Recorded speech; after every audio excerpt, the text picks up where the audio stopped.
દર્શન માટે તત્પર થઈ રહ્યો છે, તો ઠાકુરજીને શું પડી છે કે એના માથે બિરાજે?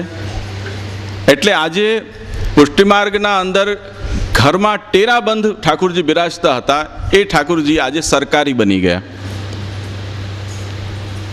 હું મારા ઠાકુરજીને ગમે ત્યાં લઈને પધરાવીને જઈ શકતો હતો. સરકારે કીધું કે તમે ગામને દેખાડ્યા એટલે તમે ગામના માટે ઠાકુરજીની સેવા કરો છો. સેવા એ તમારો ધંધો છે અને એ તમે ગામના પૈસાથી કરી રહ્યા છો, એટલે તમે એ દાવો ન કરી શકો કે આ તમારા ઠાકુરજી છે. આ જનતાના ઠાકુરજી છે, આ સરકારના ઠાકુરજી છે, એટલે આ ટ્રસ્ટ છે. એટલે બધી હવેલીઓ છે એ ટ્રસ્ટ આ રીતે થતી ગઈ. હવે આજે એ ઠાકુરજી કોઈના નથી. આજે હું એમ ન કહી શકું કે આ મારા સેવ્ય સ્વરૂપ છે. એ સરકારી ઠાકુરજી છે અને એના ઉપર સરકારના નિયમો છે. સરકારનો અધિકારી આવીને એ નિર્ણય કરશે કે આ ઠાકુરજીને શું ધરાવવું, શું ન ધરાવવું, આ ઠાકુરજીને નામે આવેલી સંપત્તિ છે એને ક્યાં વાપરવી, ક્યાં ન વાપરવી, આનો નિર્ણય હવે સરકાર કરશે, કરી રહી છે. તો હવે એ વસ્તુ આપણે જોવાની છે અહીંયા કે જો પ્રભુને આપણે આપણી નિધિ જ્યારે નથી જાણ્યા અને પ્રભુને આપણા અર્થ પ્રાપ્તિનું સાધન માની રહ્યા છીએ, તો પ્રભુ પણ પછી વેચાઈ શકે છે, કેમ કે પ્રભુ તો સર્વસમર્થ છે. એક બહુ જૂનું કોઈક ફિલ્મનું ગીત સાંભળતા હતા, માનો તો મેં ગંગા માનો માં હું, ન માનો તો બહેતા પાણી. જો માનો તો હું માં છું, નથી માનતા તો પાણી છું. સેવા કરતા ને ઠાકુરજી પણ એ જ કહી રહ્યા છે કે જો તું મને તારી નિધિ માની રહ્યો છો તો હું તારું સર્વસ્વ છું, અને નથી માનતો તો હું બિકાઉ વસ્તુ છું. વેચો મને, ધંધો કરો મારો. તો પ્રભુને તો કોઈ ફરક નથી પડતો એનાથી, કેમ કે પ્રભુ એ લેવલ ઉપર પણ જઈ શકે છે. પણ જે ફરક પડે છે એ પુષ્ટિ ભાવને, પુષ્ટિ મર્યાદાને, પુષ્ટિ સિદ્ધાંતને, ભક્તિ માર્ગને ફરક પડે છે કે એ ભક્તિ માર્ગના નામ ઉપર જ્યારે આપણે આપણા ઠાકુરજીને દ્રવ્ય પ્રાપ્તિનું સાધન બનાવીએ છીએ તો એ અત્યંત અધમ કાર્ય છે.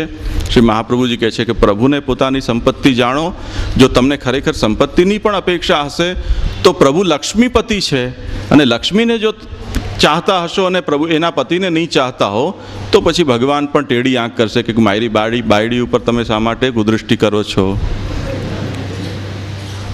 પ્રભુને ચાહો તો પ્રભુ જ્યાં બિરાજશે ત્યાં લક્ષ્મીજી પણ હશે, પણ પ્રભુને ન ચાહીને જો લક્ષ્મી ઉપર તમે દ્રષ્ટિ કરશો તો પછી પ્રભુ એને અસુર જાણશે. તો આ વાતને ખાસ આપણને સમજી લેવી જોઈએ. ભગવાનની સર્વસમર્થતા દ્રૌપદીજીમાં પ્રસિદ્ધ છે કે જ્યારે એમને ત્યાં એ દુર્વાસા ઋષિ ભોજન માટે આવ્યા અને એ જે અક્ષય પાત્રમાં એ નિયમ હતો કે દ્રૌપદી ભોજન કરી લે, એના પછી એ અક્ષય પાત્ર છે એ ભોજન ન આપે.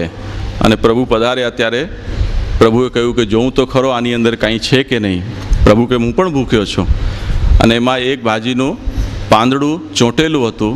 પ્રભુએ એ ભોજન કર્યું અને પ્રભુએ એવી ભાવના કરી કે હું વિશ્વરૂપ છું અને આ પાંદડાના ભોજનથી હું તૃપ્ત થાઉં તો આખું વિશ્વ તૃપ્ત થઈ ગયું. અને જે ભોજનનું નિમંત્રણ જેમને આપ્યું હતું એ બીકે દ્રૌપદીજી પાસે ન આવ્યા કે હવે ભોજન અમે ન કરી શકીએ અને એમણે જે પરિશ્રમ કરીને સિદ્ધ કર્યું હશે ને એ સતી જો શ્રાપ આપશે તો આપણું નષ્ટ થઈ જઈશું. તો પ્રભુનું આ સામર્થ્ય છે કે પ્રભુને જો આપણે સ્વાધીન કરી શકીએ છીએ તો આવા બધા ક્ષુદ્ર કાર્યો, આવી જાતના વિઘ્નો કે આપણા લૌકિક પણ કાર્યો છે એ સ્વતઃ સિદ્ધ થાય છે. જૂનાગઢના નરસિંહ મહેતાનો બહુ પ્રસિદ્ધ પ્રસંગ છે કે એમના કુંવરબાઈ છે, એમનું મામેરું ઠાકુરજીએ ત્યાં આવી અને સિદ્ધ કર્યું હતું. દેવકીજીના મનમાં પણ એવી ઈચ્છા થઈ હતી એક વખત, જ્યારે બધું શાંત થઈ ગયું, ભગવાન દ્વારકા પધારી ગયા, ત્યારે એક વખત દેવકીજીને જ્યારે પ્રભુના સ્વરૂપનો પણ બોધ થઈ ગયો. પણ મનમાં એમ હતું કે લોકો કહે છે કે આ એ પરબ્રહ્મ પુરુષોત્તમ છે, કંઈક કરીને ને દેખાડે તો વિશ્વાસ બેસે. એ ઈચ્છાથી દેવકીજીએ ઠાકુરજીને એમ વિનંતી કરી કે મેં એમ સાંભળ્યું છે કે તમે તમારા ગુરુ પાસે ભણવા ગયા ત્યારે એમના પુત્રને, મૃત થયેલા પુત્રને આપે પ્રાપ્ત કરાવી દીધો હતો. કદાચ સાચી વાત હશે, પણ જો ખરેખર સાચી વાત હોય તો મારા પણ 6 બાળકો આના પહેલાં કાળનો કોળીઓ બની ગયા હતા. તો મારી બહુ ઈચ્છા છે કે એ બાળકને આપ મને પ્રાપ્ત કરાવી આપો. અને પ્રભુએ એ પોતાના અગ્રજો જે 6 હતા એમને દેવકીજી પાસેથી એમને દેવકીજીને પ્રાપ્ત કરાવ્યા. તો આ સર્વ સામર્થ્ય પ્રભુએ નિરંતર પોતાનું પ્રકટ કર્યું છે. આ જુઓ એવી વસ્તુ છે કે કોઈ દેવતાના વશમાં આ વાત નથી કે મૃત હોય એને પુનઃ પ્રાપ્ત કરાવી શકે. કોઈ દેવ માટે આ શક્ય વસ્તુ નથી, કોઈ સાધનાથી આ વસ્તુ શક્ય નથી. એટલે ભગવાને સૃષ્ટિના આખા નિયમને રિવર્સ કર્યો છે ભક્તના માટે. કોઈ મૃતને ફરીથી પાછો પ્રાપ્ત કરાવી આપવું એ આ સૃષ્ટિના નિયમને રિવર્સ કરવા જેવી વસ્તુ છે. તો પ્રભુ સર્વસમર્થ છે. આટલી બધી અર્થની ચિંતા શા માટે કરો છો? ભગવાન સ્વયં ત્રિલોકના નાયક હોવા છતાં પણ અર્જુનના રથની લગામ એટલે ડ્રાઈવર પણ ભગવાને સ્વીકાર્યું છે. આજની ભાષામાં આપણે કહીએ તો અર્જુનના ડ્રાઈવર બન્યા હતા. કારણ શું? જો આ બહુ મોટો વિરોધાભાસ છે. આ લક્ષ્મી અને લક્ષ્મીપતિની જે વાત ચાલી રહી છે એક્ઝેક્ટલી એવો વિરોધાભાસ છે. સંબંધથી અર્જુન અને દુર્યોધન બંને સમાન છે ભગવાનના માટે, પણ દુર્યોધને ભગવાનની લક્ષ્મી માંગી, સામર્થ્ય માંગ્યું, સેના માંગી, અને અર્જુને ભગવાન માંગ્યા. આપ જ્યાં છો ત્યાં આપનું બધું જ છે સામર્થ્ય. ન હોય તો પણ અમે અમારું ફોડી લઈશું, પણ આપ અમારા પક્ષમાં રહો. બસ આ જ અર્જુનની ભાવના હતી. પ્રભુને નિધિરૂપ માન્યા છે એમણે.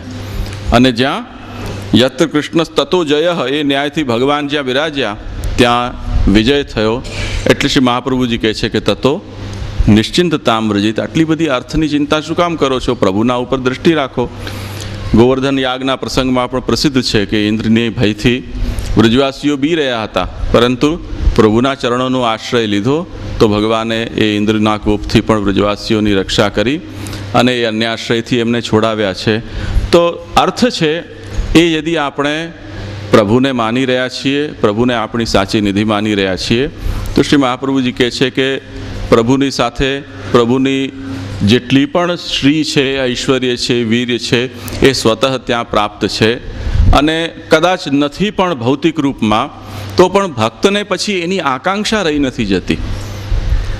એટલે ઉત્તમ પદાર્થ જે વખતે આપણે એક વખત ચાખી લઈએ, એ આપણા પાસે આવી જાય, પછી એનાથી અપકૃષ્ટ કે નિકૃષ્ટ પદાર્થ છે એની કામના આપણા મનમાં રહી નથી જતી હોતી. આવી જાય તો પણ એ આપણને બેસ્વાદું લાગતું હોય છે. એમ ભગવાનને જે નિધિ માની લે છે એને પછી અન્ય લૌકિક કે પારલૌકિક અન્ય કોઈ સાધન સંપત્તિ છે એનું કોઈ મૂલ્ય નથી રહી જતું. એટલે પુષ્ટિજીવને શ્રી મહાપ્રભુજી એ વાત સમજાવે છે કે આ રીતે નિરંતર સર્વભાવથી પ્રભુની સેવા કરતા રહો. એમ કરવાથી પ્રભુએ પોતાને જે કંઈ પણ કાર્ય સિદ્ધ કરવાનું છે એ સ્વયં કરશે. તેથી પુષ્ટિજીવ છે એ પોતાના અર્થ પુરુષાર્થના વિષયમાં નિશ્ચિંત રહે. કેમ કે ભક્તિ માર્ગની અંદર ભગવાનને આ ભૌતિક સાધન સંપત્તિની કોઈ આવશ્યકતા નથી કે એવી કોઈ અનિવાર્ય શરત ભગવાને ભક્તિ માર્ગમાં રાખી નથી કે આ સાધનો હશે કે આ નેગભોગ હશે કે આ જ સાજ શૃંગાર કે વસ્ત્ર હશે તો જ હું તમારો સેવી બની શકું છું, અન્યથા હું સેવી નથી બની શકતો. આ બધી વસ્તુઓ આપણે ધારી લીધેલી છે, આપણે સિદ્ધાંતો ઘડી કાઢેલા છે, આપણે અનિવાર્યતાઓ ઊભી કરી છે કે સિંહાસન બિરાજવાનું હોય તો જ પધારી શકે, આટલા જાતના શૃંગાર હોય તો જ પધારી શકે, આ જાતના પાત્રો હોય તો જ ભોગ ધરી શકાય, કે આ જાતનું ફર્નિચર હોય તો જ એ મનોરથો થઈ શકે. આ જાતનું કોઈ અનિવાર્યતા પુષ્ટિ માર્ગમાં નથી.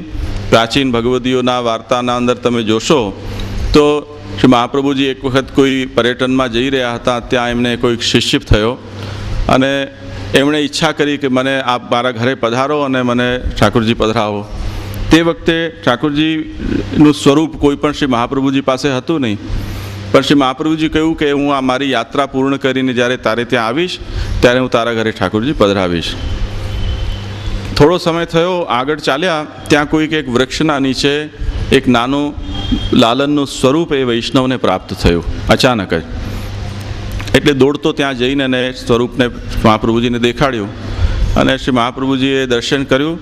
પોતાના ઉપરનાથી ધૂળ ચડી ગઈ હતી ઠાકોરજીના ઉપર, એ બધી ઝાંટકીને સાફ કરી અને એ વૈષ્ણવને કહ્યું કે તું આમને ભોગ ધર. જો પુષ્ટ પણ નથી થયા, હો, પુષ્ટ કરવાની કોઈ વિધિ પણ સંપન્ન નથી થઈ. મહાપ્રભુજી એને કહ્યું તું આની સેવા કર.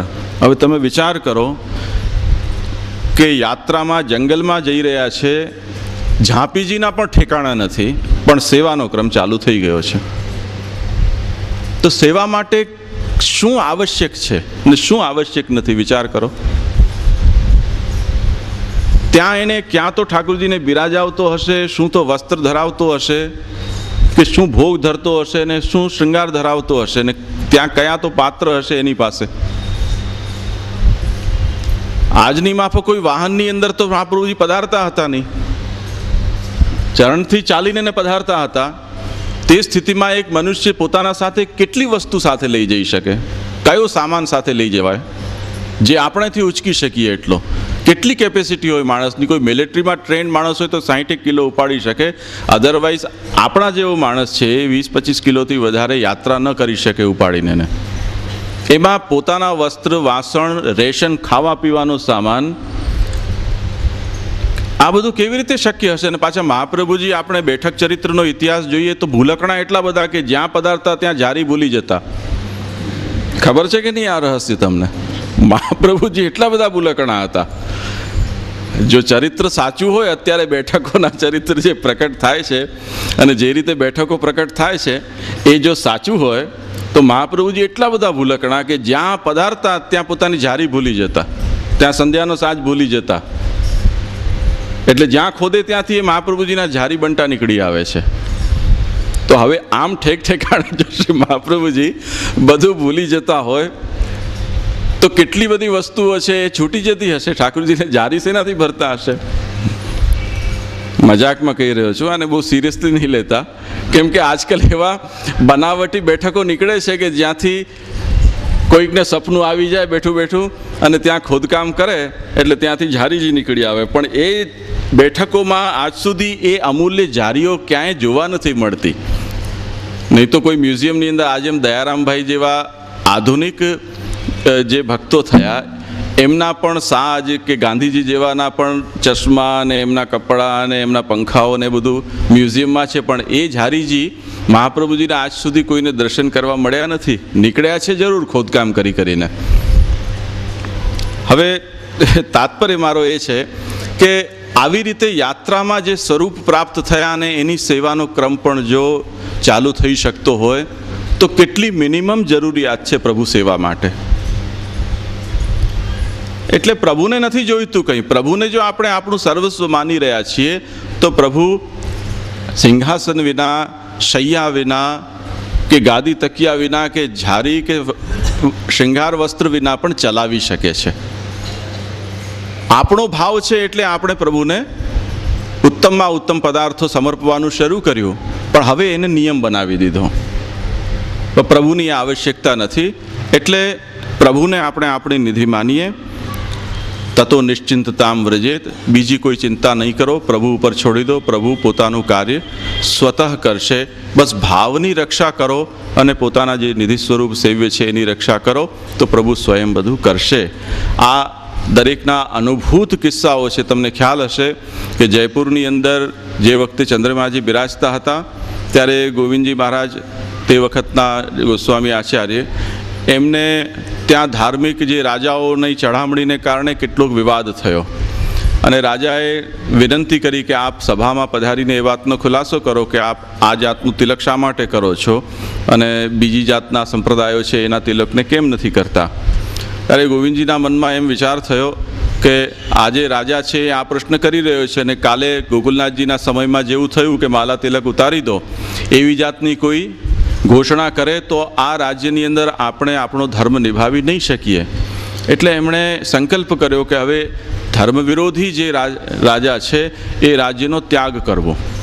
એટલે પોતાના સેવ્ય સ્વરૂપને ઝાંપીજીમાં પધરાવીને બધી જ વસ્તુઓને છોડીને પહેરે કપડે ત્યાંથી પધારી ગયા. આજે પણ એ સ્થાન જયપુરમાં છે, એ ભવ્ય એમનું સ્થાન બિરાજવાનું ઠાકોરજીનું અને ગોવિંદજીનું ઘર. પુષ્કળ વૈભવ હતો એ બધું છોડીને એને ત્યાંથી પધારી ગયા અને જેવા જયપુર રાજ્યની સીમાને ક્રોસ કરી તેવા ભરતપુરના અને બિકાનેરના અને કેટલા બધા નરેશો એ સીમા ઉપર આપને પધરાવવા માટે તત્પર હતા કે આપ અમારે ત્યાં પધારો, આપ અમારે ત્યાં પધારો. તો પ્રભુને યદિ આપણે લક્ષ્ય રાખીને બેસીએ છીએ તો પ્રભુ બધું કરે છે. એની અંદર કોઈ જાતના યોગક્ષેમની ચિંતા કરવી નહીં જોઈએ, પરંતુ આ ભાવને જ્યારે આપણે છોડીને પ્રભુને ધંધાનું સાધન બનાવીએ, પ્રભુને સંપત્તિ પ્રાપ્ત કરવાનું સાધન બનાવીએ, પ્રભુના નામને, પ્રભુની કથાને, પ્રભુના કીર્તનને, પ્રભુની ભાવમાં વૃદ્ધિ થાય એટલા માટે આયોજિત થતી વ્રજયાત્રાને જો આપણે ધંધાનું સાધન બનાવીએ તો એ વસ્તુ તો અધમ થશે અને પછી પ્રભુથી વિમુખ થયા વિના બીજો કોઈ ઉપાય રહેતો નથી. આ અર્થ પુરુષાર્થનું સ્વરૂપ છે. શ્રી મહાપ્રભુજીએ પણ આ શ્લોકની અંદર સર્વસમર્થ શબ્દનો પ્રયોગ કરીને નિધિને જેમ આપણે સાચવીએ છુપાવીએ છીએ તેમ પ્રભુ એ આપણો અર્થ છે, આપણી નિધિ છે, એને પણ સમર્થ શબ્દની અંદર છુપાવી દીધું છે. આ છુપાવીને પ્રભુએ શ્રી મહાપ્રભુજીએ સંકેત કર્યો છે કે જેમ મને પણ એમ કહેવામાં સંકોચ થઈ રહ્યો છે કે પ્રભુ મારી નિધિ છે, એમ કહેતા મારો ભાવ પ્રકટ થઈ જઈ રહ્યો છે, એટલે મહાપ્રભુજીએ પ્રભુ મારો અર્થ છે એમ ન કહીને પ્રભુ સર્વસમર્થ છે આ શબ્દનો પ્રયોગ કર્યો છે. આ વાતને સૂચક રીતે સમજો. શ્રી રઘુનાથજીએ આ ભાવ પ્રકાશ પ્રકટ કર્યો છે વ્યાખ્યામાં. તો પુષ્ટિમાર્ગીનો અર્થ ભગવાન છે. ભગવાન એના અર્થરૂપ છે, નિધિરૂપ છે. તો એને ભૌતિક કે જે કોઈ પણ અન્ય સંપત્તિ પ્રાપ્ત થઈ છે એ એમની રક્ષા માટે, એમના સુખ માટે, એમની સેવા માટે છે. એવી ભાવનાથી એ એનું રક્ષણ પણ કરે છે અને એનું વૃદ્ધિ પણ કરે છે કે પ્રાપ્તિનો ઉપાય પણ કરે છે. તે સિવાય પુષ્ટિમાર્ગીની દૃષ્ટિ આમાં બીજી નથી હોતી. આ વાતને ખાસ સમજો. તે પછી હવે આપણે ત્રીજો પુરુષાર્થ, કામ પુરુષાર્થનો વિચાર કરીએ. કામનો અર્થ છે ભોગ, ભોગની ઈચ્છા. આપણે જોયું કે ભોગ છે એ ઇન્દ્રિયો ભોગવે છે. ભોગ પ્રાપ્ત થાય છે વિષયોમાંથી. એટલે રૂપ, રસ, ગંધ, શબ્દ અને સ્પર્શ, આ જે 5 તન્માત્રાઓ છે એ વિષયોમાંથી આપણે અનુકૂળ હોય એનો ભોગ કરીએ છીએ. એટલે સુંદર રૂપ, સારી ગંધ, કર્ણપ્રિય હોય એવો શબ્દ, અનુકૂળ હોય, ન શીત હોય ન ઉષ્ણ હોય, સમશીતોષ્ણ હોય એવો સ્પર્શ, એ જાતનો ઉત્તમ હોય તેવો સ્વાદ, આ બધી વસ્તુઓ છે આપણે પદાર્થમાંથી ભોગવીએ છીએ. ભગવાન ઉપનિષદની અંદર એ વાત કહ્યું છે કે કામમયો એવમ પુરુષ. આ જે પુરુષ છે એ કામમય છે. એટલે એની સ્વાભાવિક મનુષ્યની વૃત્તિ ભોગ ભોગવવાની છે. કારણ કે જે ઇન્દ્રિયો છે એ ઇન્દ્રિયોને ભગવાને વિષયગામી બનાવી છે. ઇન્દ્રિયો અંતર્ગામીની પણ હોઈ શકત. યોગ સાધનાથી વિષયોમાંથી ઇન્દ્રિયોને ખેંચીને આત્મકેન્દ્રિત બનાવવાની સાધના બતાવવામાં આવી છે. પરંતુ એ સાધના એટલે કરવી પડે છે કે ઇન્દ્રિયોની સ્વાભાવિક વૃત્તિ છે એ બહિર્ગામીની છે. અનંત વર્ષોની કે જન્મોની સાધના પછી કોઈના અંદર એ જાતની સામર્થ્ય આવી શકે કે વિષયોને તરફ ઇન્દ્રિયોને જતી રોકી અને પોતે પોતાના આત્મામાં કે પરમાત્માની અંદર જતી અને કરી શકે. તો પ્રભુ ઇન્દ્રિયોને બહિર્ગામીની, વિષયગામીની બનાવી છે. ઇન્દ્રિયો પોતાના વિષય તરફ સહજતાથી આકર્ષિત થાય છે, એમાં કોઈનો કોઈ વશ ચાલતો નથી. એ આપણે ગઈકાલે પણ સંક્ષેપમાં વિચાર કર્યો હતો. પરંતુ આપણો બધાનો એ અનુભવ છે કે કેટલા પણ વિષયોને આપણે ભોગવીએ છીએ તેમ છતાં પણ મનુષ્ય એનાથી સંતુષ્ટ નથી થતો. એક ઉત્તમ પદાર્થ પ્રાપ્ત થયો, એને આપણે ભોગવ્યો તો ફરીથી પાછો એનાથી ઓર ઉત્તમ પદાર્થ કે ઓર વધુ માત્રામાં પ્રાપ્ત કરવાની ઈચ્છા આપણને થયા કરે છે. એટલે ઉપનિષદ આ વાતને એ વાત સમજાવે છે કે વસ્તુતઃ મનુષ્યને જે કંઈ પણ જોઈએ છીએ એ પૂર્ણ કામ જોઈએ છે. વિષયોનું એ સામર્થ્ય નથી કે એને પૂર્ણ કામ કે પૂર્ણ આનંદ આપી શકે. એટલે ઇન્દ્રિયો દ્વારા જીવાત્મા છે એ વસ્તુતઃ શોધી રહી છે ભગવાનને, જેમાં એ પૂર્ણ આનંદ ભરેલો છે. ભગવાન એને જ્યાં સુધી પ્રાપ્ત નથી થતા ત્યાં સુધી એ નાનું બાળક જેમ માતાના દૂધ માટે લાલાયિત થાય અને આંગળી એના મોઢામાં આવી જાય તો એને જ એક ક્ષણવાર માટે અજ્ઞાનવશ એમ સમજી લે કે આ માતાનું દૂધ મને અહીંયાથી મળશે. પરંતુ જ્યાં સુધી એનો એ ભ્રમ ભાંગે ત્યારે એને ખબર પડે કે આ તો હું ઈચ્છતો હતો એ વસ્તુ નથી, એટલે ફરીથી પાછો બીજો પ્રયત્ન કરે. એમ મનુષ્ય છે એ પણ વસ્તુતઃ જીવાત્મા જે શોધી રહ્યું છે એ પારમાત્મિક આનંદને શોધી રહ્યું છે. અને પ્રભુની એ લીલા એવી જાતની છે કે દરેકને એ પારમાત્મિક આનંદ સુલભ નથી.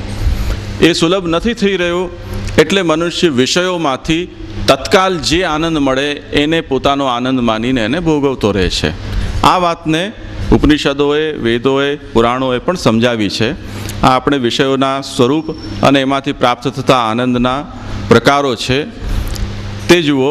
શ્રી મહાપ્રભુજી એમ આજ્ઞા કરે છે કે ભગવાનને જો કોઈ વ્યક્તિ હૃદયમાં ધારણમાં કરી લે છે તે સ્થિતિમાં એની બધી કામનાઓ પૂર્ણ થઈ જાય છે. કેમ કે મનુષ્ય ચાહે છે પૂર્ણાનંદને, એ નથી મળતું, એને કારણે એ વિષયોનો આનંદ છે એને ભ્રમવશ આનંદ માની અને એનાથી સંતુષ્ટ થવાનો પ્રયાસ કરે છે. પુષ્ટિજીવ છે એના અંદર જો પુષ્ટિના વર્ણને એ જો પ્રકટ કરી શકે છે અથવા પ્રભુની કૃપાથી એ પુષ્ટિનું વર્ણ પ્રકટ થઈ ગયું છે તો એ જીવાત્મા લૌકિક વિષયોમાંથી પ્રાપ્ત થતા આનંદમાં આનંદનો અનુભવ નથી કરતો. એ ભગવદીય કે અલૌકિક પદાર્થ છે એમાં જ એ આનંદનો અનુભવ કરે છે. એટલે શ્રી મહાપ્રભુજી સ્પષ્ટ રૂપથી નિરૂપણ કરે છે, યદિ શ્રી ગોકુલાધીશો ધૃતઃ સર્વાત્મના હૃદય તતઃ કિમપરમ બ્રૂહી લૌકિકૈ વૈદિકૈરપી. પૂર્ણાનંદ તમે ઈચ્છી રહ્યા છો પરંતુ પૂર્ણાનંદને તમે ઓળખતા નથી, એને કારણે તમે વિષયાનંદની અંદર ભ્રમિત થઈ રહ્યા છો. પણ એક વખત ગોકુલાધીશને જે પૂર્ણાનંદ છે એને હૃદયમાં ધારણ કરી લો તો એનાથી વિશેષ લૌકિક કે વૈદિકમાંથી કોઈ પણ આનંદ બાકી નથી રહેતું. એ સર્વોત્કૃષ્ટ આનંદ છે તમને પ્રાપ્ત થઈ જાય છે. એટલે શ્રી મહાપ્રભુજીએ ભગવદીય કે ભક્ત છે એની કામના બતાવી, કામો હરિદિદૃક્ષૈવ. સાંસારિક મનુષ્ય છે એટલે પ્રવાહી મનુષ્ય છે એ વિષયોના આનંદમાં સંતુષ્ટ થાય છે. પુષ્ટિપ્રવાહ મર્યાદા ભેદની દૃષ્ટિમાં શ્રી મહાપ્રભુજી એમ આજ્ઞા કરે છે કે એ આસુરી અથવા તો પ્રવાહી જીવ છે. શાસ્ત્રીય ઉપાયોથી પ્રાપ્ત થતી જે કોઈ પણ સિદ્ધિ છે એ સિદ્ધિથી જેને સંતોષ પ્રાપ્ત થાય છે શ્રી મહાપ્રભુજીની દૃષ્ટિમાં એ મર્યાદા જીવ છે.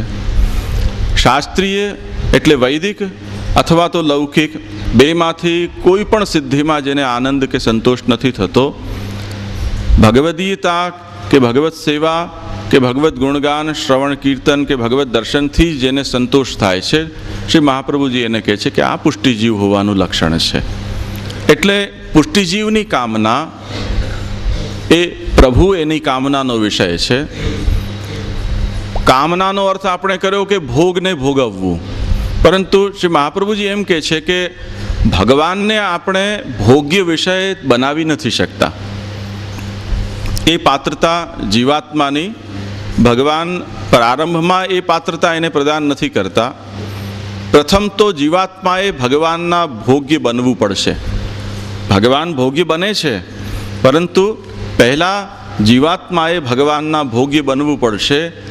જ્યારે એ ભોગ ભગવાન જીવાત્માનો કરી લેશે તે પછી ભગવાનની અંદર પણ એવી ઈચ્છા જાગૃત થશે કે હવે જીવાત્મા પણ મારો ભોગ કરે, ત્યારે એ અધિકાર એને ભગવાન પ્રાપ્ત કરાવશે, ત્યારે જીવાત્મા પણ ભગવાનનો ભોગ કરી શકશે. એટલે આપણે જોયું કે જેમ વ્રજભક્તો ભગવાને પણ વ્રજભક્તોનો ભોગ કર્યો છે અને વ્રજભક્તોએ પણ ભગવાનનો ભોગ કર્યો છે.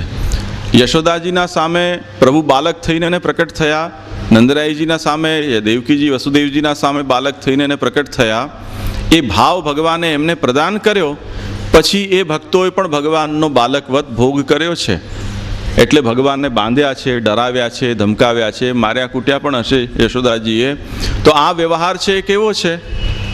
એ જેમ પ્રાકૃત બાલક છે એને આપણે આપણા વિષય બનાવીએ છીએ, એમ એ ભક્તોએ પણ ભગવાનને પોતાનો વિષય બનાવ્યો.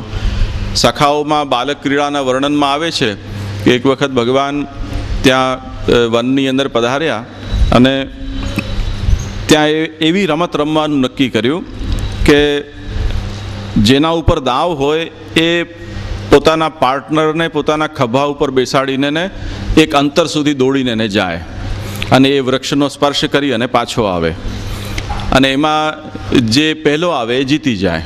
પછી જે ઉપર ચડ્યો હોય એનો વારો આવે.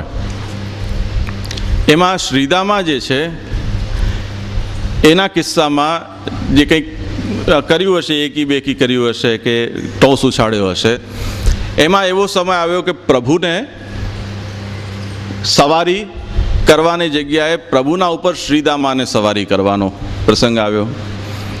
અને ઠાકોરજી તો ખેલી જ રહ્યા હતા, એટલે ખેલની અંદર તો જે થાય તે, એટલે શ્રીદામાને પોતાના ખભા ઉપર ચઢાવીને ઠાકોરજી દોડ્યા, બલદેવજી પણ દોડ્યા. અને તે વખતે ત્યાં એ અસુર આવ્યો બળદનું સ્વરૂપ ધારણ કરીને, અથવા તો ધેનુકાસુરનો શાયદ પ્રસંગ છે. અને તે વખતે બલદેવજી દ્વારા ધેનુકાસુરનો વધ કરાવ્યો. યદ્યપિ આ અન્ય પ્રસંગ છે, પરંતુ શ્રી મહાપ્રભુજી ત્યાં એનું લીલાનું વર્ણન એ રીતે કરે છે કે આ જાતના અસુરના સંહાર કે અસુરના ઉપદ્રવથી વ્રજભક્તોની પ્રભુ પ્રત્યેની એ અવિદ્યા દૂર થઈ કે આવા જાતના ખેલ ખેલવાથી જો આપણને પ્રભુને પરિશ્રમ થતો હોય, પ્રભુના ઉપર કોઈ સંકટ આવતું હોય, તો આવી રમત આપણને નહીં રમવી. યદ્યપિ ભગવાને એમની બુદ્ધિને સુધારવા માટે આ જાતની લીલા પ્રકટ કરી હતી કે ભલે પ્રભુ પ્રાકૃત મનુષ્યના રૂપમાં પ્રકટ થયા હોય અને સખ્ય ભાવથી ખેલ કરી રહ્યા છે, પરંતુ ભક્તિ માર્ગની દૃષ્ટિથી યદિ વિચાર કરવામાં આવે તો ભગવાન ઉપર સવારી કરવી એ અપરાધ તો છે. તો એવો અપરાધ આ સખાને ન પડે હવે ફરીથી, તે હેતુથી પ્રભુએ આ કૌતુક કર્યું. અને તે પછીથી એ વ્રજભક્તોએ નક્કી કર્યું, સખાઓએ, કે હવે પછી અમે આ ખેલ નહીં ખેલીએ. તો ઉવાહ ભગવાન કૃષ્ણ શ્રીદામાનમ પરાજિત, એમ એ પ્રસંગ ઉપર ત્યાં વર્ણન આવે છે. તાત્પર્ય એ છે કે કોણ છે?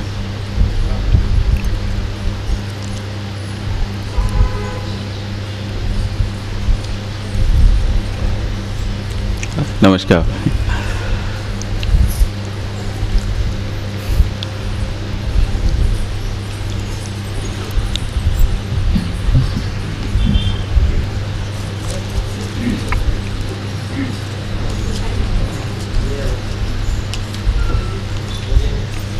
તો અહીંયા એ વિષય છે કે શ્રી મહાપ્રભુજી, કે વિષય થોડોક શિફ્ટ થયો.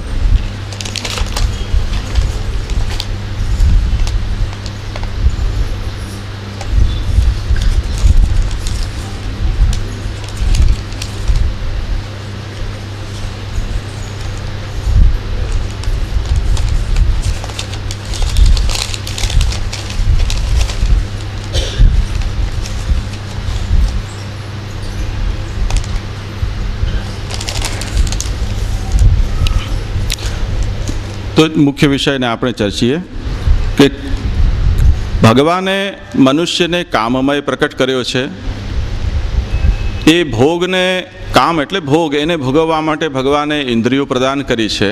અને એ ઇન્દ્રિયોથી વિષયોનો મનુષ્ય ભોગ કરે છે, પરંતુ સંતુષ્ટ નથી થતો. સંતુષ્ટ ન થવાનું કારણ ઉપનિષદ આપણને એ વાત સમજાવે છે કે નવા અરે સર્વસ્ય કામાય સર્વમ પ્રિયમ ભવતી, આત્મનસ્તુ કામાય સર્વમ પ્રિયમ ભવતી. મનુષ્ય છે કે જીવાત્મા છે, એ ઇન્દ્રિયો દ્વારા જેનો ભોગ કરે છે, એ ભોગ કરવા છતાં પણ સંતુષ્ટ નથી થતો. એનું કારણ મુખ્ય એ છે કે એને ઇન્દ્રિયોમાંથી પ્રાપ્ત થતો જે સીમિત આનંદ છે એ એને નથી જોઈતો. જીવાત્માને વસ્તુતઃ જોઈએ છે શાશ્વત આનંદ અથવા તો પૂર્ણાનંદ, અને એ વિષયો આપી શકે એવી કોઈ શક્યતા નથી, કેમ કે ભગવાને વિષયોને નિરાનંદ જેવા પ્રકટ કર્યા છે. જીવાત્માની અંદર ભગવાને આનંદાંશનો તિરોધાન કર્યો, અને તે જ રીતે જળ પદાર્થો છે એની અંદર તો સર્વથા આનંદ છે એને તિરોહિત કરી દીધો છે. એટલે પરમાત્માના અંશભૂત આનંદ પણ વિષયોમાંથી પ્રાપ્ત થઈ શકવાની શક્યતા નથી. એટલે જીવાત્મા કેટલા પણ વિષયોને ભોગવી લે તેમ છતાં પણ સંતુષ્ટ નથી થતી. તેથી શ્રી મહાપ્રભુજી આજ્ઞા કરે છે કે યદિ શ્રી ગોકુલાધીશો ધૃત સર્વાત્મના હૃદિ તતઃ કિમપરમ બ્રૂહિ લૌકિકૈ વૈદિકૈરપી. પુષ્ટિજીવની આ વાત નથી. દુનિયાનો કોઈ પણ જીવ છે એ વિષયાનંદથી સંતુષ્ટ થયો નથી, એને ઓર અધિક વિષયની આવશ્યકતા છે. પરંતુ અન્ય જીવાત્માઓ એટલે મર્યાદા માર્ગી અને પ્રવાહ માર્ગી જીવ છે, એમના અંદર પ્રભુએ પોતાની ઈચ્છાથી જ એવી જાતની સીમાઓ મૂકી છે કે એ ભગવદ આનંદનો ભોગ ન કરી શકે, એમાં રુચિ કેળવી ન શકે. પરંતુ પુષ્ટિજીવની અંદર પ્રભુએ એ શક્યતા મૂકેલી છે કે એ ભગવદ આનંદ છે એને પ્રાપ્ત કરે એવી યોગ્યતા એને સંપન્ન કરી છે. એટલે શ્રી મહાપ્રભુજી આજ્ઞા કરે છે કે યદિ આપણા મનમાં એવો નિશ્ચય થઈ રહ્યો છે કે હું પુષ્ટિજીવ છું, તો વસ્તુતઃ એ જીવાત્માને આના જ અંદર આનંદનો અનુભવ થશે, તો પ્રભુને જ પોતાના હૃદયમાં પધરાવો. વિષયોની અંદર આપણે ભગવત દર્શન કરી શકીએ એવી આપણી સામર્થ્ય નથી. યદ્યપિ વિષય છે એ પણ ભગવદ રૂપ છે, પરંતુ વિષયોની અંદર આપણે ભગવત દર્શન કરીએ એવું સામર્થ્ય આપણને જ્યાં સુધી પ્રાપ્ત નથી થતું, જેને આપણે ત્યાં સર્વાત્મ ભાવ કહેવાય છે, ત્યાં સુધી પ્રભુને જો આપણે આપણા હૃદયમાં ધારણ કરી શકીએ છીએ, તો હૃદયમાં પધારેલા ભગવાન છે એ આપણી દૃષ્ટિને, આપણી વૃત્તિને શુદ્ધ, સાત્વિક, પવિત્ર બનાવીને આપણી કામના છે એને પૂર્ણ કરશે. તો પ્રભુને જ કામનાનો વિષય બનાવો. એટલા માટે વ્રજભક્તો જે વખતે વેણુનાદ સાંભળી અને વનમાં પધાર્યા, તે વખતના સ્વરૂપનું વર્ણન અહીંયા શ્રી મહાપ્રભુજીએ સુબોધનીજી કારિકામાં કર્યું છે કે યદ્યપિ કામ છે હરિદર્શનની ઈચ્છા છે, પરંતુ દર્શનને ફલરૂપ નથી મનાતું. વ્રજભક્તોના સન્મુખ પણ ભગવાન પ્રકટ થઈ ગયા, પરંતુ વ્રજભક્તોને એનાથી સંતોષ નથી થયો. શ્રી ગુસાઈજીએ ત્યાં એક બહુ સુંદર ટિપ્પણીની અંદર એક નોટ લખી છે કે દૃષ્ટેપી ભગવતી યાવત સર્વેન્દ્રિય નાનુભૂયતે ન તાવત સ્વાસ્થ્યમ. ભગવાન જ્યારે એમણે બહુ વિલાપ કર્યો ત્યારે પ્રકટ થઈ ગયા, એટલે પ્રભુનું દર્શન તો વ્રજભક્તોને થયું, પરંતુ દર્શન થઈ જવાથી વ્રજભક્તોને સંતોષ ન થયો. કેમ કે ભગવાને જે ઇન્દ્રિયો પ્રદાન કરી છે એ ઇન્દ્રિયો યદિ ભગવત કાર્યના અંદર ઉપયોગમાં આવી નથી રહી, તો માત્ર નેત્રેન્દ્રિયને ભગવાનનો સંસર્ગ થાય એનાથી શું આનંદ? એટલે મનુષ્યને જો હાથ પ્રાપ્ત થયા છે, એ હાથ યદિ ભગવત કાર્યની અંદર ઉપયોગમાં નથી આવી રહ્યા, તો ભક્તને સંતોષ નથી થતો.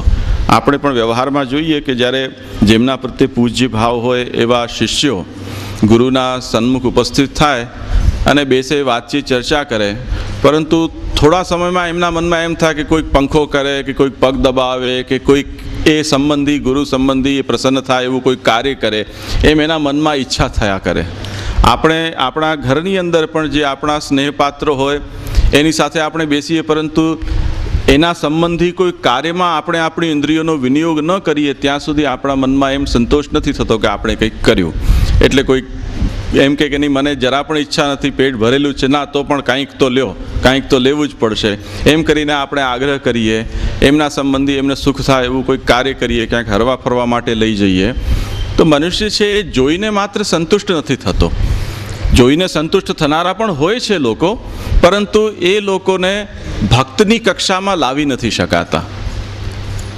એ દર્શનવાદી હોઈ શકે, દુનિયાની અંદર ઘણા છે એવા લોકો કે જે માત્ર જોઈ જોઈને, નજર શેકી શેકીને જ આનંદનો અનુભવ કરતા હોય છે, પરંતુ ન તો એ ભક્ત હોઈ શકે છે, ન કોઈ એને સેવક કહી શકાય છે. પ્રભુનું પણ એ દૃષ્ટિ, એ જાતના લોકોના અંદર કોઈ મૂલ્ય નથી પ્રભુની દૃષ્ટિમાં. એટલે શાસ્ત્રકારોએ નવદા ભક્તિનું વર્ણન કર્યું. શ્રવણ, કીર્તન, સ્મરણ, અર્ચન, પાદસેવન, વંદન, દાસ્ય, સખ્ય, આત્મનિવેદન, એમ ગણી ગણીને ભક્તિની ગણના કરી, પણ દર્શનને કોઈ જગ્યાએ ભક્તિનું નામ આપ્યું નથી. કેમ કે ભક્તિ, દર્શનની અંદર ભક્તિ જેવું કશું છે જ નહીં. દર્શન છે એ કયા વ્યક્તિના માટે ભક્તિ સ્વરૂપ કદાચ ધારણ કરી શકે કે જે લૂલો હોય, લંગડો હોય, બહેરો હોય, જેની કોઈ ઇન્દ્રિયો કામ ન કરતી હોય અને માત્ર આંખ જ ભગવાને એને આપી હોય, એના માટે કદાચ દર્શન પણ છેલ્લું સાધન હોઈ શકે. પરંતુ જે ઇન્દ્રિય છે જેને ભગવાને આપેલી છે, અને વસ્તુતઃ એને પ્રભુ પ્રત્યે કોઈ ભક્તિનો ભાવ છે, તો એ જોઈને ને સંતુષ્ટ તો નહીં જ થાય. એને કંઈક કરવાની ઈચ્છા થશે જ, થવી જ જોઈએ. એટલે જ્યારે ભગવાન વનમાં પધારી રહ્યા હતા અને એમના પ્રભુના સુંદર સ્વરૂપનું વર્ણન બરહાપીડમ નટવરવપુ એ રૂપમાં ભાગવતકારે કર્યું, ત્યારે શ્રી મહાપ્રભુજીએ એના ઉપર પોતાની એક નોંધ લખી છે, અક્ષણવતામ ફલમિદમ ન પરમ વિદામહ, એ વચન ઉપર, કે ભક્તની ભાવના તે વખતે શું છે, અક્ષણવતામનો મતલબ શું? ભાગવત એ વાત કહી રહી છે કે જેને આંખો પ્રાપ્ત થઈ છે એના માટે તો આ જ ફલ છે, મોક્ષ પણ એના સામે ફલરૂપ નથી, આ ભગવાન જ એમના માટે ફલરૂપ છે. શ્રી મહાપ્રભુજીએ ત્યાં એ વાતને પ્રકટ કરી છે કે અક્ષણવતામનો મતલબ ઇન્દ્રિયવતામ છે. આંખ કેમ કે ઇન્દ્રિયોની રાજા છે, આંખ હોય તો બધી ઇન્દ્રિયોનું કોઈ મૂલ્ય છે, બધી ઇન્દ્રિયો સશક્ત સુદૃઢ હોય, પરંતુ આંખ ન હોય તો એ ઇન્દ્રિયો છે એ કોઈ અર્થ વગરની થઈ જાય છે. એ હેતુથી અહીંયા અક્ષણવતામ શબ્દનો પ્રયોગ કરવામાં આવ્યો છે. અને શ્રી મહાપ્રભુજીએ કહ્યું છે કે ભક્તની ભાવના કેવી હોય છે, ભગવતા સહ સંલાપો દર્શનમ મિલિતસ્ય છે. પ્રત્યેક ઇન્દ્રિયોને ગણાવી છે કે વ્રજભક્તો છે, પ્રભુનો દર્શન કરીને એમના મનમાં એવી ઈચ્છા થઈ રહી છે કે પ્રભુ મારી સાથે વાત કરે, હું એમની સાથે વાત કરું. કેમ કે મને વાણી પ્રાપ્ત થઈ છે તો એનો વિનિયોગ પ્રભુ સાથે કઈ રીતે થાય? ખાલી જોઈને હું સંતુષ્ટ નહીં થાઉં, પ્રભુ સાથે મારે વાત પણ કરવી છે. દર્શનમ મિલિતસ્ય છે, આંખ મને મળી છે તો હું પ્રભુને જોવા પણ ઈચ્છીશ. આશ્લેષ સેવનં ચાપી, પ્રભુને હું ભેટવા પણ ઈચ્છીશ, અને મારા હાથ પ્રાપ્ત થયા છે તો હું પ્રભુની એ હાથથી સેવા પણ કરીશ. સ્પર્શશ્ચાપી તથાવિધ, મને પ્રભુને અડકવાની પણ ઈચ્છા છે, મારી ત્વચા છે એ પ્રભુના સાનિધ્યનો કેવી રીતે અનુભવ કરશે.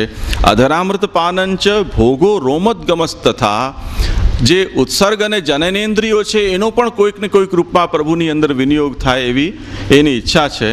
તત્કુજિતાનામ શ્રવણમ, કાન આપ્યા છે પ્રભુએ તો પ્રભુના કોઈક વાણીનું મને શ્રવણ પણ થાય. આગ્રહણ ચાપી સર્વસ, પ્રભુએ આટલી સુંદર પુષ્પમાલા ધારણ કરી છે તો મને એ ભગવત સમર્પિત પુષ્પની ગંધનો પણ અનુભવ થાય. તદંતક ગતિર નિત્યમ, અને આવા પ્રભુ છે એના નિકટ મને જવામાં મારા પગ છે એનો વિનિયોગ થાય. એવમ તદ્ભાવનમ સદા ઇદમેવેન્દ્રિયવતામ ફલમ મોક્ષોપી નાન્યથા, તો જે ઇન્દ્રિયવતામ છે, જેમને પ્રભુએ ઇન્દ્રિય પ્રદાન કરી છે, એમના માટે તો પ્રભુનું આ ફલ છે. એટલે પ્રત્યેક ઇન્દ્રિયો છે એ પ્રભુની અંદર વિનિયોગ થાય, એનો પ્રભુના કાર્યમાં એનો વિનિયોગ થાય. આ જાતનું કામ છે એ પુષ્ટિમાર્ગીયનો કામ છે, પુષ્ટિભક્તનો કામ છે. દર્શનનો જે કામ અત્યારના સમયમાં આનાથી વિરુદ્ધ માત્ર દર્શનના કામને વધારવામાં આવી રહ્યો છે. લોકો પણ દર્શનના કામથી સંતુષ્ટ થવાનો એક અનુભવ કરી રહ્યા છે.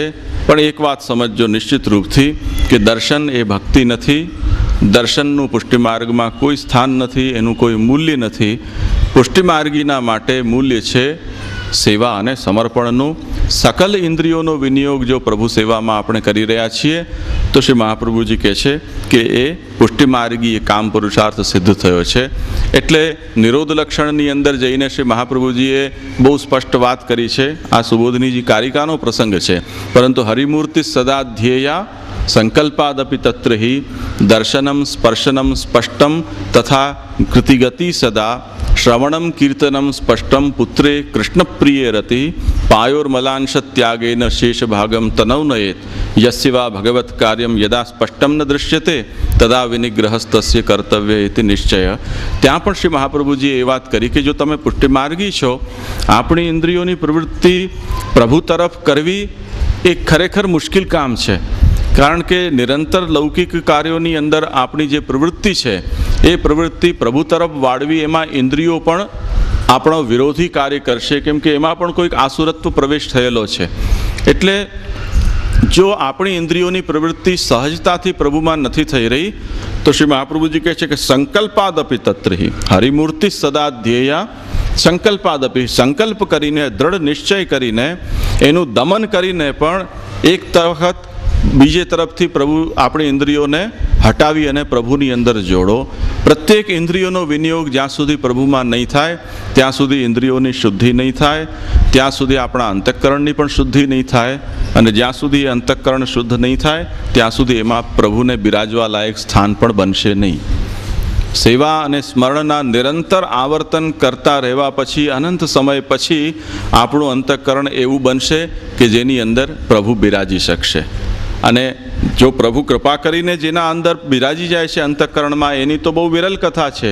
જે વ્રજભક્તોની આપણે વાત જોઈએ છીએ અથવા તો જે 84 વૈષ્ણવ વગેરેની ભગવદીઓની વાર્તામાં આપણે જોઈએ છીએ.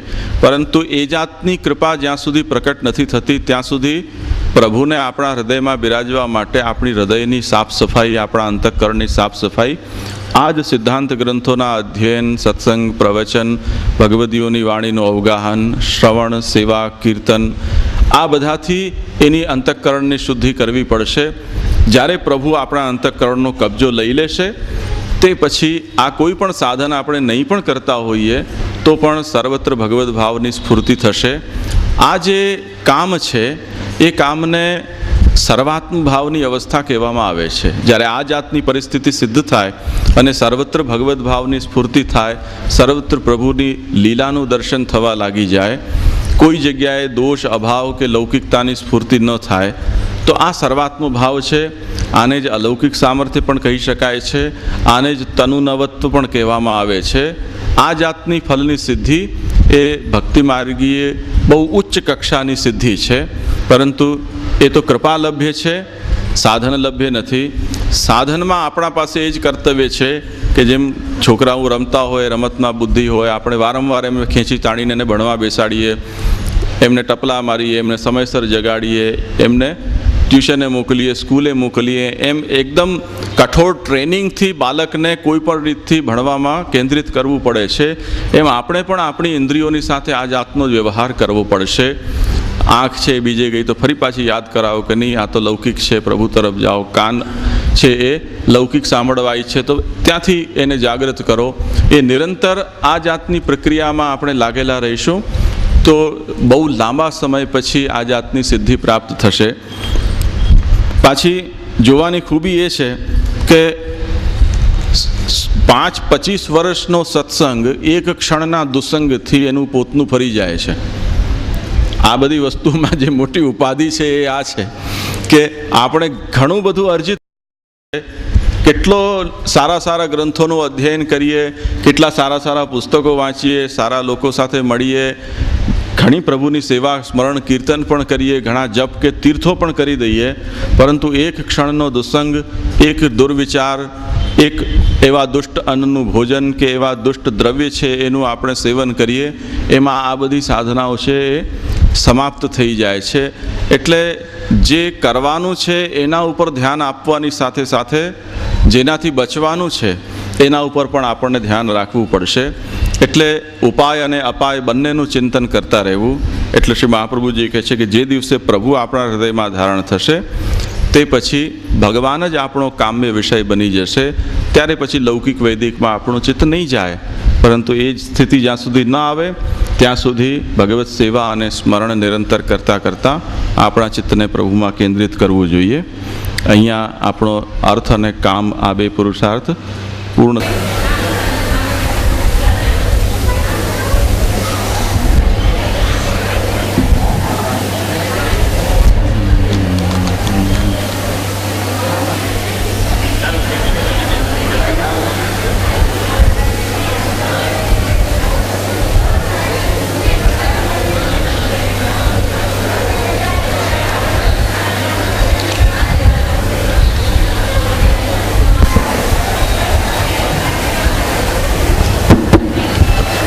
श्री वल्लभाधीश की जय.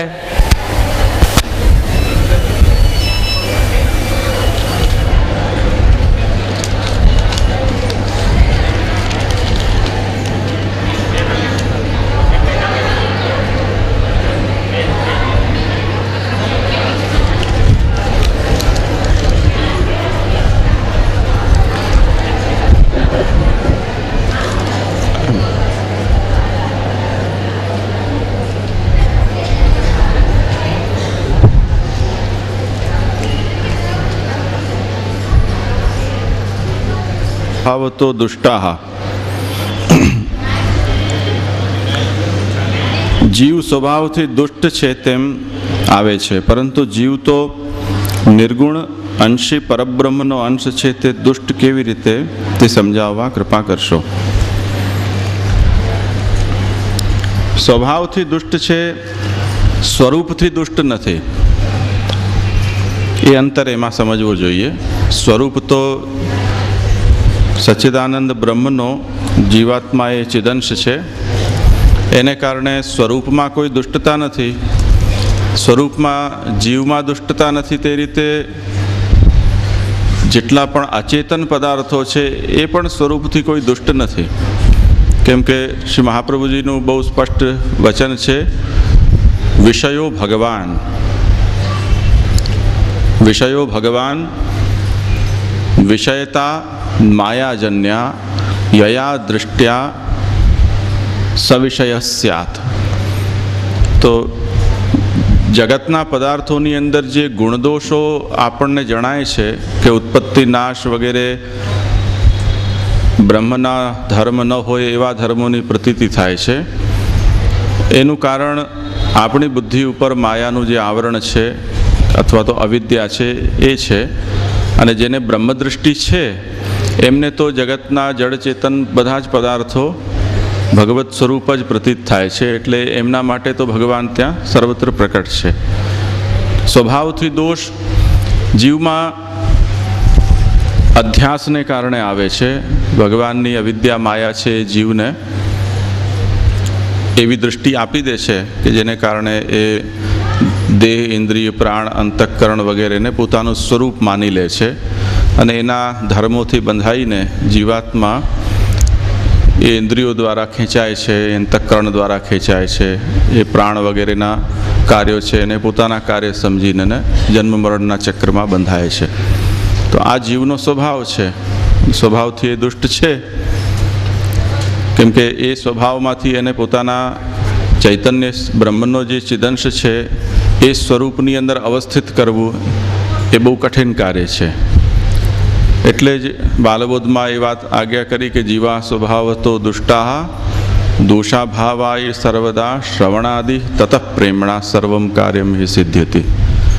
તો ભક્તિમાર્ગી ઉપાય જીવની સ્વભાવની દુષ્ટતાને સુધારવાનો એ છે કે નિરંતર શ્રવણ, કીર્તન, સ્મરણ, પાદ સેવન, અર્ચન, વંદન વગેરે નવદા ભક્તિના ક્રમને અનુસરતો રહે વારંવાર. તો એના સ્વભાવની અંદર રહેલા દોષ છે એ દૂર થઈ જાય. તો એમાં મને એમ છે કે હવે કોઈ શંકા ન હોવી જોઈએ. આપશ્રી એમ સમજાવ્યું કે તનુ વિત્તજા સેવા કરવી જોઈએ, જ્યારે હાલના સમયમાં પુસ્તકોમાં પણ અને રૂબરૂ પણ એવી આજ્ઞા કરવામાં આવે છે કે તનુવિત્તજા સેવા કરી સેવા એ માનસી સિદ્ધ કરવા માટે છે, જ્યારે તનુજા વિત્તજા સેવા કરવાથી અવાંતર ફલની પ્રાપ્તિ થાય છે. તો અવાંતર ફલ એ તો મર્યાદા માર્ગીય ફલ છે. તો મર્યાદા માર્ગીય ફળ જ ગણાશે કે પુષ્ટિ અંતર્ગત મર્યાદા માર્ગીય ફલ છે, તે વિસ્તૃત કરીને સમજાવવા વિનંતી. તમારી સમજ બિલકુલ સાચી છે. જો તનુવિત્તજાથી બ્રહ્મબોધ અને સંસાર દુઃખ નિવૃત્તિ રૂપ અવાંતર ફલ મળી રહ્યું છે, તો તે સ્થિતિમાં શ્રી મહાપ્રભુજી ગુસાઈજી ત્યાં સ્પષ્ટ આજ્ઞા કરી રહ્યા છે કે જે સેવા કરતા છે એને આ ફલોની પ્રાપ્તિની કોઈ આકાંક્ષા છે જ નહીં. એ તો પ્રભુને જ પોતાનું લક્ષ્ય બનાવી અને પ્રભુની તનમનથી સેવા કરી રહ્યો છે. હવે ભગવત સેવાનો પ્રભાવ જ એવો છે કે એ સેવા કરતાને પ્રભુના અંદર એના ચિત્તની પ્રવણતા કરાવી આપે. એની સાથે સાથે જ્ઞાન માર્ગનું જે ઉત્તમ ફલ છે બ્રહ્મબોધ, અને કર્મ માર્ગમાં પણ જે ઉત્તમ ફલ કહેવાય છે કે સંસાર દુઃખ નિવૃત્ત થાય, મમતા દૂર થાય, એ ભગવદ્ ભક્તિથી એને સ્વતઃ સિદ્ધ થઈ જાય છે. પરંતુ આમાં જે વાત લખી છે કે તનુજા અને વિત્તજા કરવાથી આ અવાંતર ફલે મળે છે, તો એ તો સિદ્ધાંત સંમત વાત નથી. અને એનો બહુ સુંદર ખુલાસો ગઈ વખતે સિદ્ધાંત મુક્તાવલીના પ્રવચનમાં ગોસ્વામી શ્રી રસિકરાયજી મહારાજશ્રીએ કર્યો હતો, એક દાખલો આપીને કે હોટલની અંદર કોઈ જમવા ગયો અને એણે પૂછ્યું કે ઇડલીના કેટલા, તો એણે કહ્યું કે એક ઇડલીના 2 રૂપિયા, અને કે ચટણીના કેટલા, તો કે ચટણી છે એ ફ્રીમાં. તો ઓલાએ કીધું કે તો ચટણી જ આવવા દો. તો ચટણી છે એ ફ્રી છે, એ ઇડલી તો તમે ખાતા હો તો ચટણી ફ્રી છે. એમ તનુવિત્તજાનું જે મુખ્ય ફલ છે એની પાત્રતા હોય તો અવાંતર ફલ એની સાથે મળે છે. જો એ પાત્રતા જ ન હોય તો અવાંતર ફલનો કોઈ પ્રશ્ન નથી આવતો. એટલે તનુજા અને વિત્તજા અલગ કરવાથી આ અવાંતર ફલ પ્રાપ્ત થઈ શકે છે. કદાચ થતું પણ હોય તો પણ એને પુષ્ટિમાર્ગ સાથે કોઈ લેવા દેવા છે જ નહીં.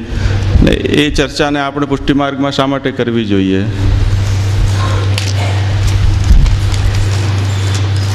મારા બાળકને શરીર પર સફેદ દાગ થયેલ છે, આ માટે કામ પડતા સમાધાન આપવા વિનંતી. સારા સ્કિન સ્પેશિયલિસ્ટ હોય એને દેખાડવું જોઈએ. આમાં મારા પાસે આનું કોઈ સમાધાન નથી. શરીરના ચામડીના રોગોના નિષ્ણાત હોય એનો સંપર્ક કરવો જોઈએ. મધુરાષ્ટકમ, નંદકુમારાષ્ટકમ, ગિરિરાજધાર્યાષ્ટકમ, પરિવૃઢાષ્ટકમ ઉપરોક્ત ગ્રંથો પૈકી કોઈ ગ્રંથનો પાઠ શ્રી ઠાકોરજી સન્મુખ કરી શકાય કે નહીં? ઠાકોરજીના શૃંગાર ધરાવતી વખતે મધુરાષ્ટકનો પાઠ કરવાની પ્રણાલી છે.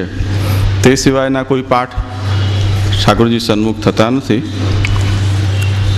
એક કૃષ્ણાશ્રયનો પાઠ આપણે જ્યારે સેવામાંથી બહાર જતા હોઈએ અનવસર કરાવીને તે વખતે કરવામાં આવે છે.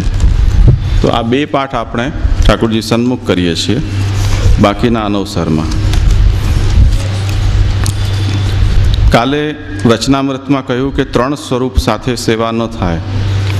તો અમારા સેવે ઠાકોરજી ત્રિવિધ સ્વરૂપ સાથે પુષ્ટ કરેલ છે. તો હવે મારે શું કરવું?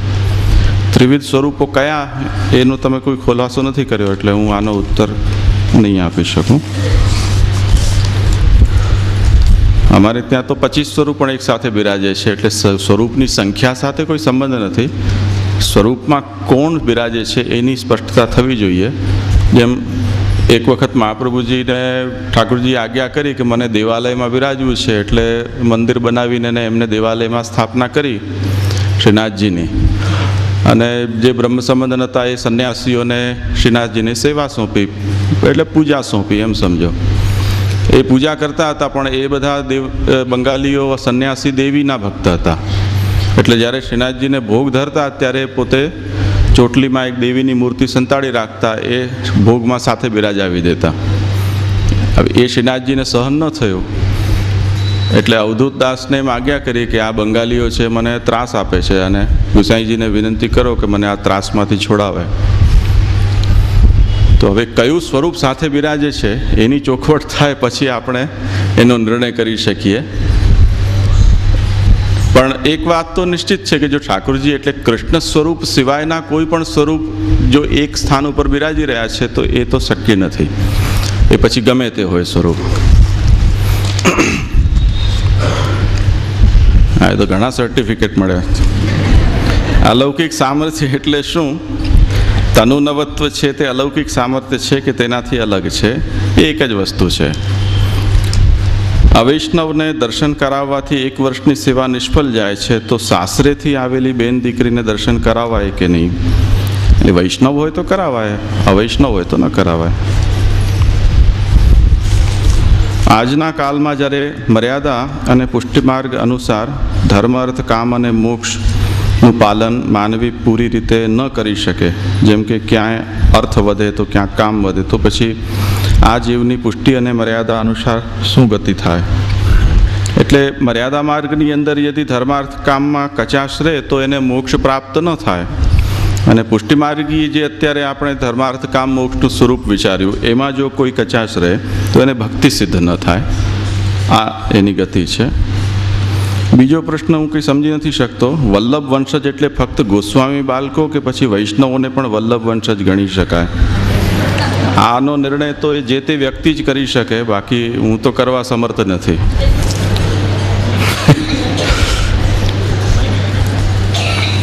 મથુરાથી જે સ્વરૂપ ગોકુલ પધાર્યું તે 6 વ્યૂહથી પધારે છે. મારી સમજ પ્રમાણે વ્યૂહ 4 છે, 6 નથી. અને ગોકુલમાં ધર્મી સ્વરૂપે પ્રકટ થાય છે. બંને સ્વરૂપ થઈને સપ્ત સ્વરૂપે. આ કોઈ પુષ્ટિમાર્ગના કોઈ ગ્રંથમાંથી વાત નથી આવતી લાગતી. વ્યૂહ તો 4 છે. મથુરાનું સ્વરૂપ 4 વ્યૂહની.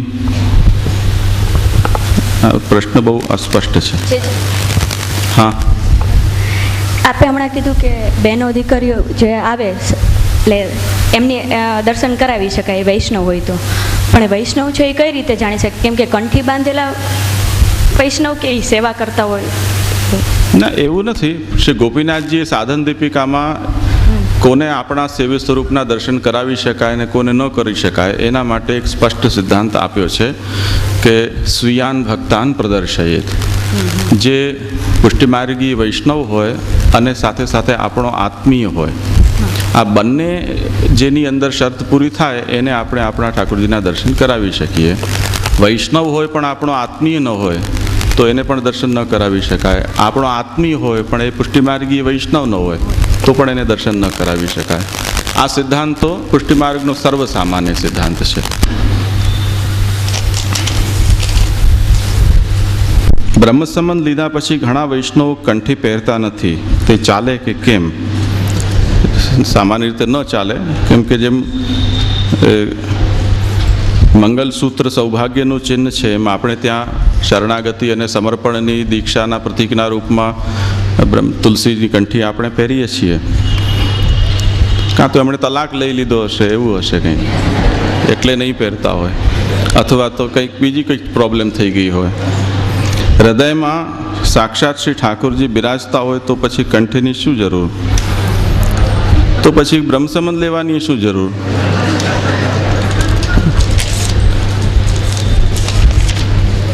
પ્રમેય રત્ન સંગ્રહમાં સૃષ્ટિના સર્જનના સંબંધમાં નિરૂપણ છે કે પરબ્રહ્મમાંથી અક્ષર બ્રહ્મની ઉત્પત્તિ થાય છે.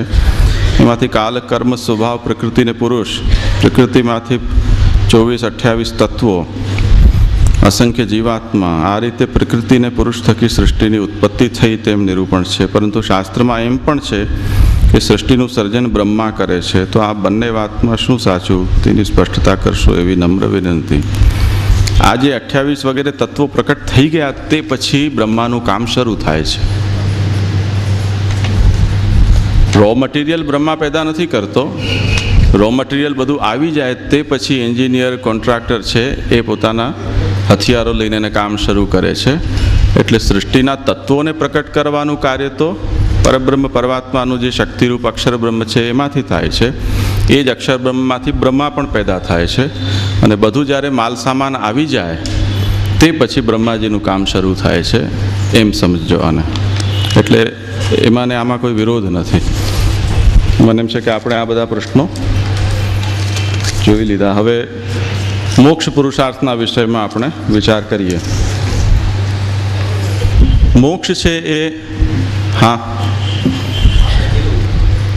ઓન કરી દો.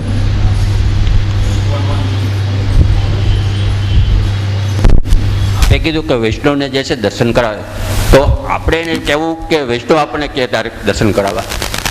એટલે કરાવવા હોય તો કરાવવા, આ નિયમ નથી. નહીં કરાવવા નહીં, સામે વ્યક્તિ આવી હોય, વૈષ્ણવ આવ્યો હોય તો એ ઈચ્છા જાહેર કરે તો કરાવવા, કે આપણે સામે તે કહેવું? ના, એવા હરક પોદુડો આપણે ન થવું જોઈએ. એ તો એ ઈચ્છા જાહેર કરે હા તો જ, એના સિવાય નહીં. હવે જુઓ મોક્ષ, અચ્છા છે પ્રશ્ન જે આપ એમ કહો છો કે 4 વેદ શ્રી બ્રહ્માજીના મુખારવિંદ, બ્રહ્માજીએ પ્રગટ કર્યા, તો વેદ તો શ્રી ઠાકોરજીના મુખારવિંદમાંથી પ્રગટ થયેલા છે અને વેદની માતા ગાયત્રી કહેવાય છે, તો એ કઈ રીતે? એટલે એક વાત એ રીતે સમજો કે પુરાણની અંદર સૃષ્ટિની પ્રક્રિયાઓ, તત્વોના પ્રાકટ્યની પ્રક્રિયાઓ અનેક રીતે વર્ણિત થયેલી છે. ક્યાંક એનું આધ્યાત્મિક પ્રાકટ્યનું નિરૂપણ છે, ક્યાંક એના આદિદૈવિક સ્વરૂપનું નિરૂપણ છે.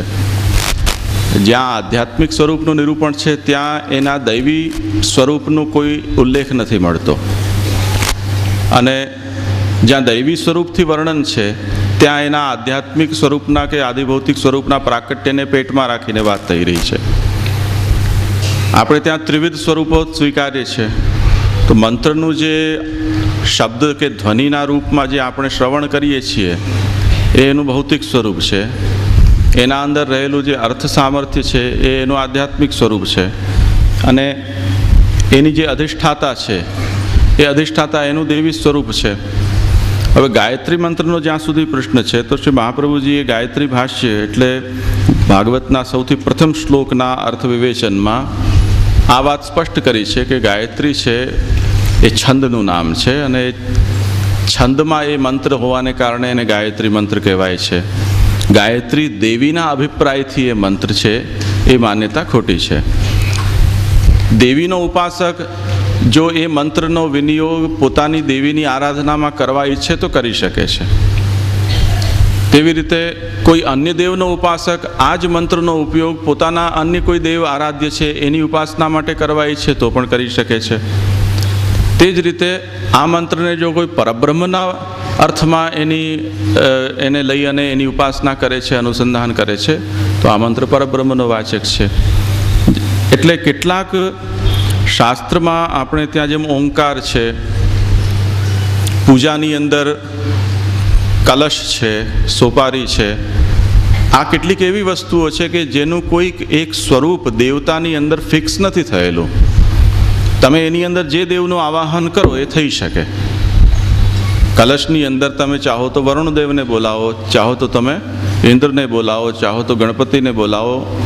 જેનું પણ આવાહન કરશો તે વખતે એ કલશ છે એ દેવના રૂપમાં છે એમ સમજીને ચાલવાનું છે.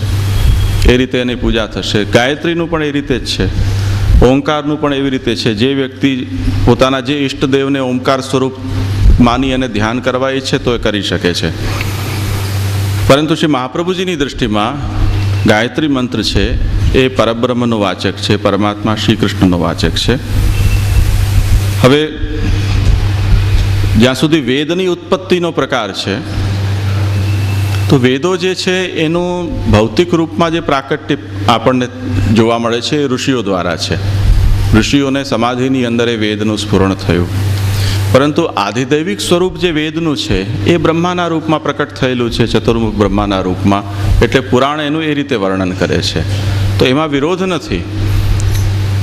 વેદનું આધિદૈવિક સ્વરૂપનું વર્ણન કરનારું કોઈક અલગ પુરાણ છે, એના આધ્યાત્મિક સ્વરૂપનું પ્રાકટ્યનું વર્ણન કરનાર બીજું છે, અને એનું આધિભૌતિક સ્વરૂપ છે એ કોઈક ત્રીજા માધ્યમથી પ્રકટ થયેલું છે. તો એ એક જ વાત છે. દાખલા તરીકે ગંગાજી છે, તો ગંગાજીનું પ્રાકટ્ય જે રીતે થયું છે એ જલના રૂપમાં જે પ્રાકટ્ય છે એનું ભૌતિક પ્રાકટ્ય છે, એની તીર્થરૂપતા છે એનું આધ્યાત્મિક સ્વરૂપ છે, અને દેવી સ્વરૂપ છે એ ગંગાજી એનું ત્રીજું સ્વરૂપ છે. તો અત્યારે જે ગંગાજીને ભગીરથ રાજા દ્વારા પ્રકટ કરવામાં આવ્યા, તો એ ગંગાજી દેવી રૂપ કોઈ વહ્યા નથી, જલરૂપથી વહ્યા છે. તો દેવી રૂપ ગંગાનું પ્રાકટ્ય જે ગંગાજીને દર્શન આપ્યા ભગીરથ રાજાને, અથવા તો ભીષ્મ પિતામહની માતાના રૂપમાં જે હતા, તો આદિદૈવિક સ્વરૂપના અંદર એની ગણના થાય છે, અને એનું નિરૂપણ એ રીતે સમજવાનું છે. આવ્યું ને ખ્યાલમાં? મહાપ્રભુજીના મતે જે ભક્તિનું બંધારણ આપેલ